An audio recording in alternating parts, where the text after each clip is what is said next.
Hello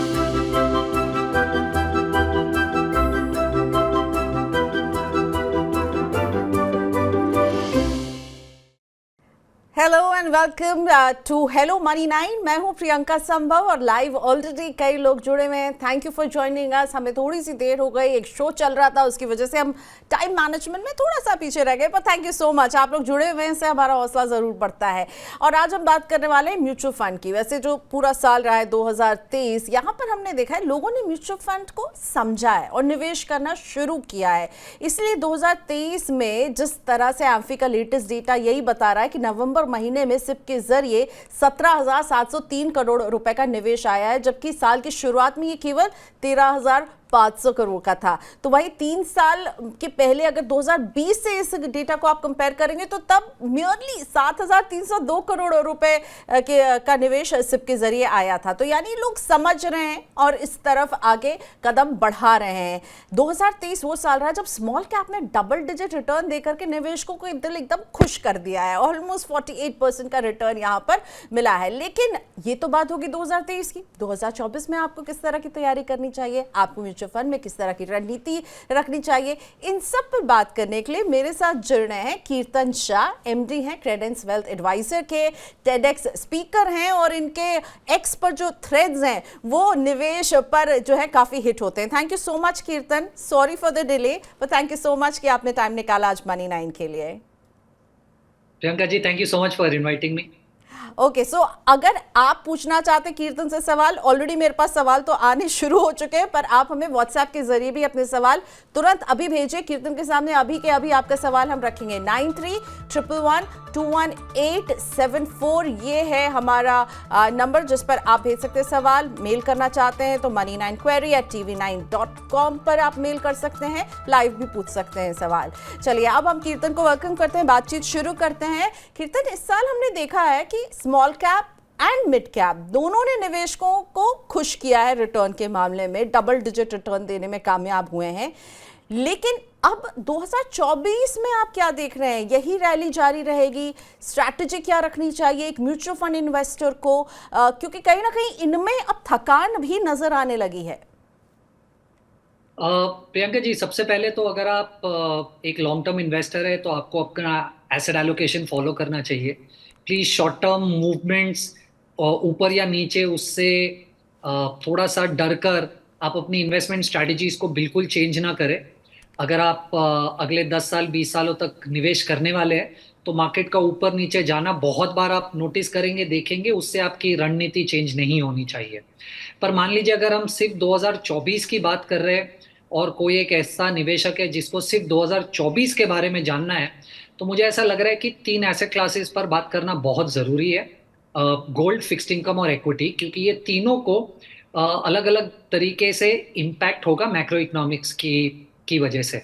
अगर मैं basic background दूं, सबसे बड़ा इवेंट 2024 में मार्केट की एक्सपेक्टेशन ये है कि इंटरेस्ट रेट्स टॉप आउट हो जाएंगे और गिरने लगेंगे। राइट। आप देखिए पिछले 1 महीने से जो भी रैली चल रही है ये दो चीजों की वजह से चल रही है। एक तो क्योंकि मार्केट को ऐसा लग रहा है कि शायद इंडिया में पॉलिटिकल स्टेबिलिटी आ गई है स्टेट इलेक्शंस के बाद और 2024 में शायद बीजेपी वापस आएगा।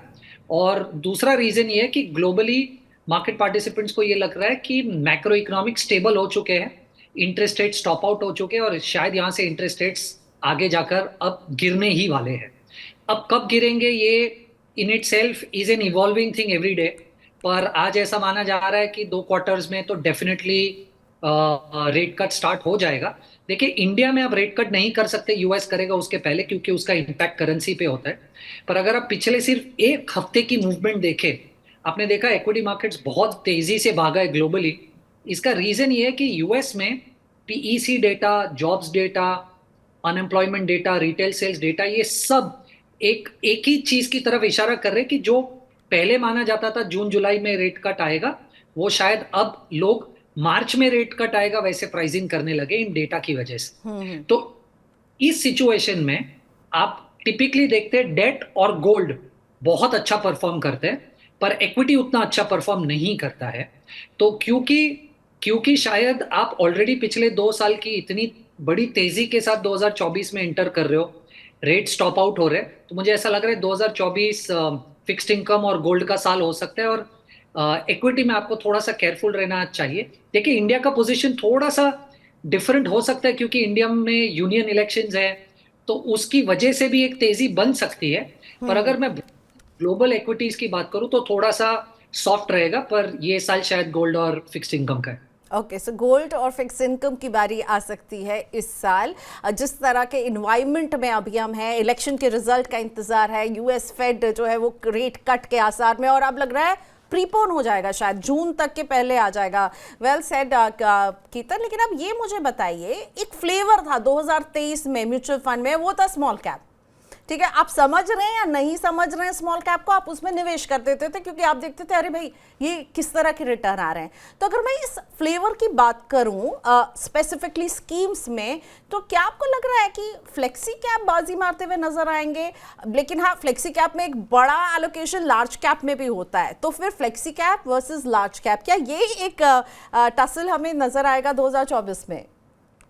आई थिंक मुझे ऐसा लग रहा है कि 2024 में अगर इक्विटीज में आप एक वैल्यू बाय ढूंढने की कोशिश कर रहे हैं, क्योंकि ऑलरेडी मार्केट थोड़ा सा स्ट्रेच हो चुका है इन टर्म्स ऑफ रिटर्न जो पिछले 2 साल से आए हैं, तो मुझे ऐसा लग रहा है लार्ज कैप में बहुत ज्यादा वैल्यू बाय और रूम अवेलेबल है। तो देखिए होता यह है कि आपने देखा पिछले 12 से 18 महीने में स्मॉल कैप 45% ऊपर है, मिड कैप तकरीबन 30% ऊपर है, पर आप देखिए इसी साल में लार्ज कैप ने सिर्फ 15% परफॉर्म किया है। तो लार्ज कैप में बहुत ज्यादा रूम है यहाँ से ऊपर जाने के लिए वर्सेस मिड एंड स्मॉल। अब लार्ज कैप में आप पोजीशन या तो सीधा लार्ज कैप में इन्वेस्ट करके ले लीजिए या फ्लेक्सी कैप में ले लीजिए, वो शायद आपका आपका नजरिया होगा कि आप कैसे निवेश करना चाहते हैं। पर लार्ज कैप मुझे ऐसा लग रहा है 2024 में काफी अच्छा परफॉर्म करेगा versus mid cap small cap. इसका दूसरा भी ये रीजन है कि एक तो वैल्यूएशन गैप है, आपने देखा कि मिड स्मॉल बहुत भाग चुका है पर लार्ज कैप में रैली नहीं हुई है।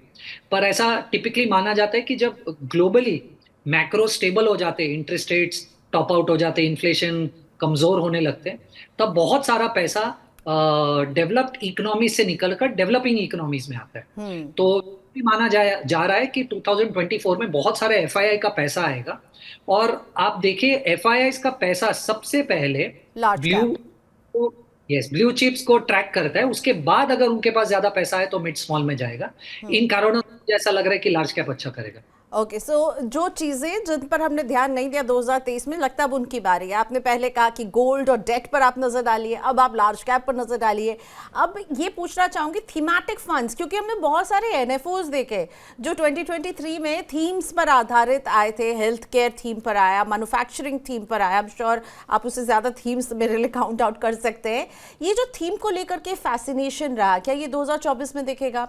कुछ खास थीम्स को आप कहेंगे कि हाँ, आप एज अ रिटेल इन्वेस्टर अगर आपको थीमेटिक फंड आपकी पसंद है तो आप यहाँ पर निवेश कीजिए? मैम सबसे पहले तो दर्शकों के लिए ये सिंपल अंडरस्टैंडिंग है, जिस भी थीम का एनएफओ आता है उस थीम में कभी भी पैसा मत लगाइए, क्योंकि एनएफओ निकालने का समय अगर वो थीम अच्छा चला है उसी के बाद आता है। तो अगर किसी भी एक एनएफओ थीमेटिक एनएफओ आ रहा है उसका मतलब ये कि रैली ऑलरेडी लार्जली हो चुकी है। अब 2024 में देखिए थीमेटिक जाना बहुत ज्यादा मुश्किल है, क्योंकि ओवरऑल आप एक्सपेक्ट करें कि equity markets in general perform नहीं करेगा। बट फिर भी अगर हमें थीमेटिक कॉल्स लेनी है तो मुझे ऐसा लग रहा है दो थीम्स है जिसपे आप थोड़ा सा पैसा निवेश कर सकते हैं। पर ये थीम बताओ उसके पहले बहुत इंपॉर्टेंट है कि एज अ निवेशक आप ये जाने कि थीमेटिक इन्वेस्टिंग में पैसा आप कब डाल रहे हो वो तो एक चैलेंज है, पर कब पैसा वहां से निकालना है वो सबसे बड़ा चैलेंज है। क्योंकि अगर आप थीम में से पैसा सही समय पे नहीं निकाल पाए तो आप उस थीम के अंडर परफॉर्मेंस में अटक जाएंगे। तो ये कहते हुए मुझे ऐसा लगता है कि फार्मा थोड़ा सा अंडर वैल्यूड है at this point in time, और क्योंकि इंटरेस्ट रेट्स मार्केट में टॉप आउट हो जाने वाले, आईटी भी एक अच्छा सेक्टर लग रहा है। तो फार्मा और आईटी मुझे ऐसा लग रहा है सेक्टोरियली कि ये दो अच्छा करेंगे। देखिए बैंकिंग चला नहीं है 2023 में जितना लार्ज कैप चला है, तो अप टू द इलेक्शन आप देखेंगे कि बैंकिंग भी अच्छा चलेगा। पर पूरे साल का थीम अगर ध्यान में रखे तो मुझे ऐसा लग रहा है आईटी फार्मा अच्छा कर सकता है। ओके, लेकिन not a big fan of thematic, I know that about कीर्तन शाह। इनकी राइटिंग को पढ़ते पढ़ते ये तो समझ में आ गया। एक सवाल मेरा, उसके बाद हम दर्शकों का सवाल लेकर आएंगे आपके लिए कीर्तन। ये सवाल कि सिप को लेकर के एक डेटा जो आया, एम्फी ने बताया कि भाई लोग जो है जब इन्वेस्ट करते हैं म्यूचुअल फंड में तो 2 साल जो है 2 साल तक ही रहते हैं, बहुत लॉन्ग टर्म के लिए नहीं करते। इसी के साथ मनी 9 के पर्सनल फाइनेंस सर्वे में निकला कि म्यूचुअल फंड में लोग केवल 13 महीने रुक रहे हैं, स्टॉक्स में 12 महीने रुक रहे हैं। इन निवेश में अगर आप कम टाइम देते हो तो उसके क्या नुकसान है? इन ट्रू कीर्तन स्टाइल आप समझा दीजिए लोगों को। मुझे लगता है it is a disturbing trend. I think कोई मतलब ही नहीं है पैसे निवेश करने का अगर आप इतने कम समय के लिए निवेश करना चाहते हैं, वेरी ऑनेस्टली, क्योंकि 12-13 महीने में आपको 2 बार सही होना पड़ेगा। एक बार तो जब आप मार्केट में आए तब वो वैल्यूएशन अच्छी थी, और आज जब 12-13 महीने के बाद मार्केट से निकलने की कोशिश कर रहे तब आपकी वैल्यूएशन अच्छी थी। 99% लोग जिनको मैं जानता हूं मेरे सर्कल में है, इंक्लूडिंग माई सेल्फ, हम मार्केट को एक बार भी टाइम नहीं कर सकते। तो मुझे ये नहीं लगता कि रिटेल इन्वेस्टर मार्केट को 2 बार टाइम कर पाएगा और सही टाइम कर पाएगा। तो अगर आप मार्केट में निवेश करना चाहते तो आपके पास मेरे हिसाब से एज अ रिटेल इन्वेस्टर एक ही चीज आपके फेवर में है, वो है लंबा समय। क्योंकि शायद मोस्ट ऑफ अस को नहीं पता है कौन सा सेक्टर चलेगा, हमें नहीं पता है मार्केट को टाइम कैसे करना है, हमें नहीं पता है कि कितना रिटर्न निकल पाएगा, हमें नहीं पता है लार्ज कैप चलेगा स्मॉल कैप चलेगा। तो एज अ रिटेल इन्वेस्टर आपके हाथ में सिर्फ एक ही चीज है, अगर आप अच्छा रिटर्न जनरेट करना चाहते हैं, वो है टाइम। अगर आप वो भी नहीं देंगे तो आप रिटर्न कैसे कमाएंगे, मुझे बड़ा मुश्किल लग रहा है। तो मुझे ऐसा लग रहा है कि अगर आप लार्ज कैप में निवेश करना चाहते हैं, कम से कम 3 साल का नजरिया रखिए। मिड कैप में इन्वेस्ट करना चाहते हैं, कम से कम 5 साल का नजरिया, और स्मॉल कैप में 8 साल के नजरिए के बगैर इन्वेस्ट ना कीजिए। अगर ये आप बेसिक प्रिंसिपल भी फॉलो करेंगे, मुझे ऐसा लग रहा है आप best of the money manager से अच्छा कर लेंगे सिर्फ डिसिप्लिन रखने से। ओके, सो 3 से 8 साल, 3 साल लार्ज कैप के लिए कह रहे हैं कि आपको वहां पर टिके रहना चाहिए। मिड कैप वाली जैसी स्कीम अगर आपके पास है तो 5 साल, और स्मॉल कैप है तो उसमें 8 साल।